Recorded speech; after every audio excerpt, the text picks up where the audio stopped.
मांडुक्य उपनिषद में व तथ्य प्रकरण में अद्वैत भाव ही मंगल में है। पूर्व श्लोक के अर्थ का हेतु बतलाते हैं। यह आत्म तत्व प्राण आदि असद भावों से और अद्वैत रूप से कल्पित है। वे असद भाव भी अद्वैत से ही कल्पना किए गए हैं, इसलिए अद्वैत भाव ही मंगल में है।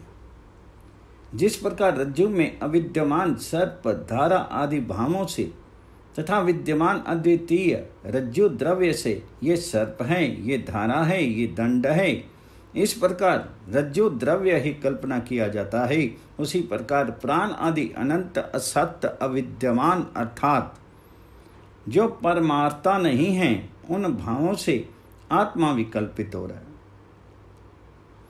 क्योंकि चित्त के चलायमान ना होने पर किसी के द्वारा कोई भाव उपलक्षित नहीं हो सकता और आत्मा में प्रचलन है नहीं, तथा केवल चलायमान चित्त में ही उपलब्ध होने वाले भाव परमार्था सत्य हैं। ऐसी कल्पना नहीं की जा सकती। अतः ये आत्मा स्वयं एकमात्र सत्य स्वभाव होने पर भी असत्य स्वरूप प्राण आदि भावों से तथा रज्जु के समान सब प्रकार के विकल्प के आश्रयभूत परमार्थ सत्य आत्म स्वरूप से कल्पित है। वे प्राण आदि भाव भी अद्वैत सत्य स्वरूप आत्मा से ही कल्पना किए गए हैं, क्योंकि कोई भी कल्पना निराधार नहीं हो सकती। अतः समस्त कल्पना की आश्रयभूता होने से और अपने स्वरूप से अद्वैत का कभी व्यभिचार न होने से कल्पना अवस्था में भी अद्वैता ही मंगलमयी है। केवल कल्पना ही मंगलमयी है, क्योंकि वह रज्जु सर्प आदि के समान भय आदि उत्पन्न करने वाली है। अद्वैता अभय रूपा है, इसलिए वही मंगलमयी है। तत्ववेता की दृष्टि में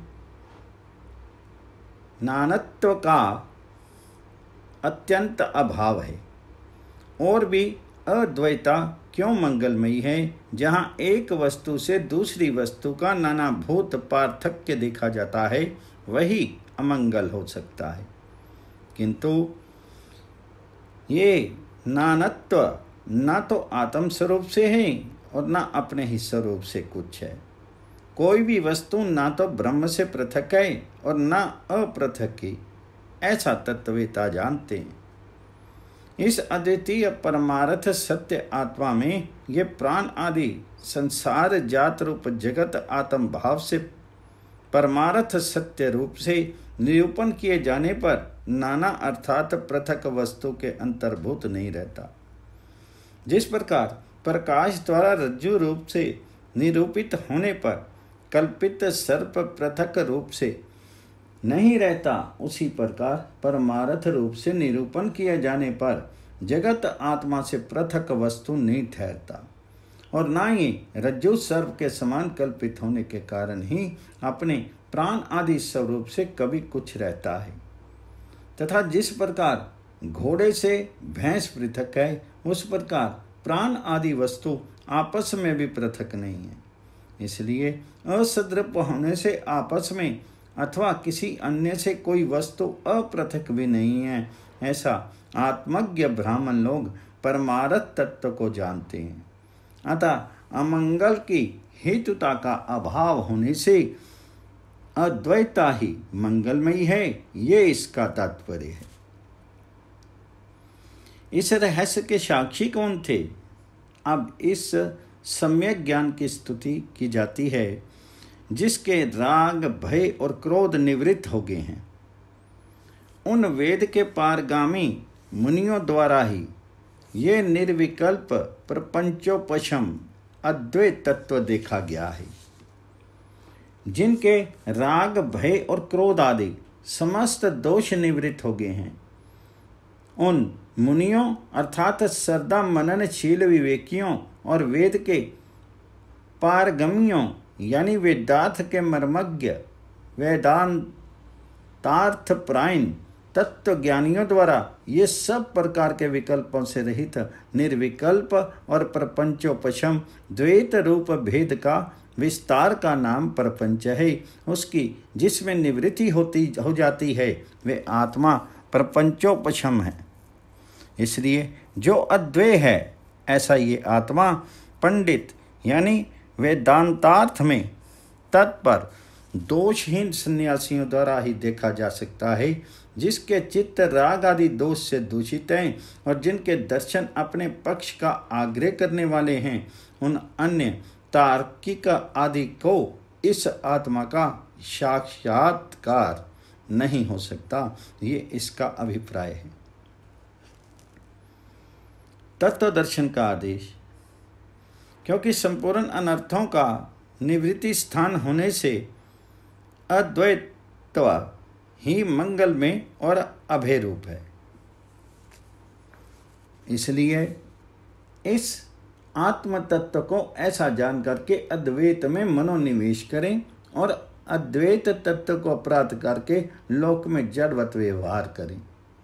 इसलिए इसे ऐसा जान करके अद्वैत में मनोनिवेश करें, अर्थात अद्वैत बोध के लिए ही चिंतन करें और उस अद्वैत को जान करके अर्थात मैं ही पर ब्रह्म हूँ ऐसा ज्ञान प्राप्त कर, यानी संपूर्ण लोक व्यवहार से शून्य, भोजनिच्छा आदि से अतीत साक्षात अपरोक्ष अजन्मा आत्मा को अनुभव कर लोक में जड़वत आचरण करें। तात्पर्य ये है कि मैं ऐसा हूँ इस प्रकार अपने को प्रकट ना करता हुआ व्यवहार करें।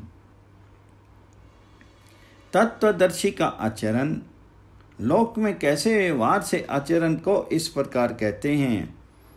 यति को स्तुति नमस्कार और सदाकार पैत्र कर्म से रहित हो चल शरीर और अचल आत्मा में ही विश्वाराम करने वाला होकर के यादृच्छिक अर्थात अनायास लब्ध वस्तु द्वारा संतुष्ट रहने वाला हो जाना चाहिए।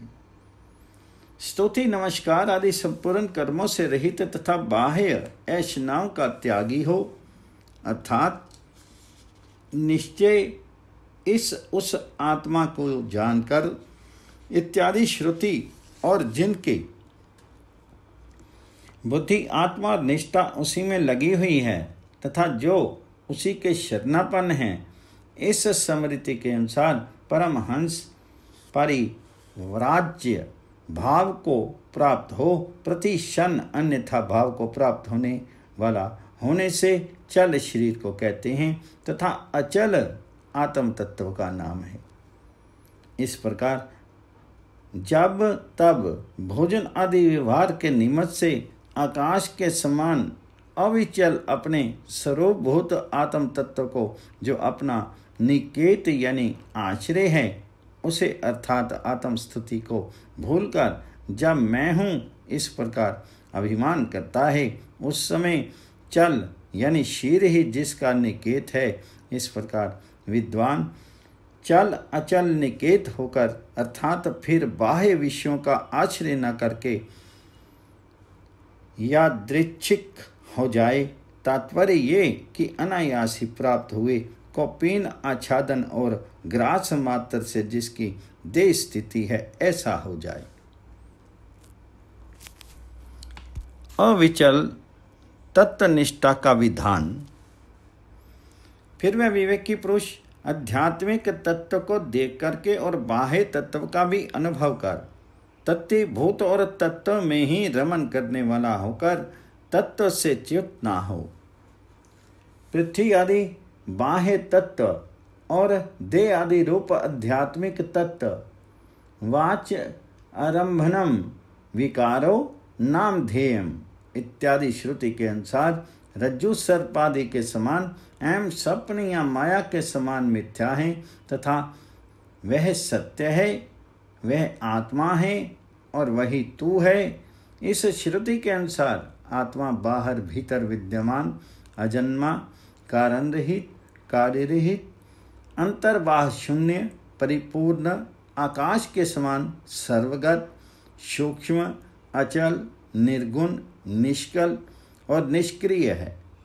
इस प्रकार तत्व का साक्षात्कार कर तत्वीभूत और उसी में रमन करने वाला होकर, अर्थात बाह्यरत न होकर के, जिस प्रकार मन को ही आत्मा मानने वाला कोई अतत्वदर्शी पुरुष किसी समय चित्त के चंचल होने पर आत्मा को भी चलायमान मानकर अपने को तत्व से विचलित और देह आदि रूप समझकर मानता है कि इस समय मैं तत्व से च्युत हो गया हूँ, तथा किसी समय चित्त के समाहित होने पर अपने को तत्वीभूत और प्रसन्न समझकर मानता है कि इस समय मैं तटस्थ हूँ, उसी प्रकार आत्मवेता को ना हो जाना चाहिए, क्योंकि आत्मा सर्वदा एक रूप है और उसका स्वरूप से च्युत होना भी संभव नहीं है। अतः वह सदा ही मैं ब्रह्म हूँ ऐसा निश्चय कर तत्व से च्युत ना हो। तात्पर्य ये कि सदा ही अच्युत आत्मदर्शी हो, जैसा कि कुत्ते और चंडाल में भी विद्वानों के समान दृष्टि होती है तथा संपूर्ण भूतों में समान भाव से स्थित आदि स्मृतियों में प्रमाणित होता है। इति वैतथ्याख्यम द्वितीयं प्रकरणम्।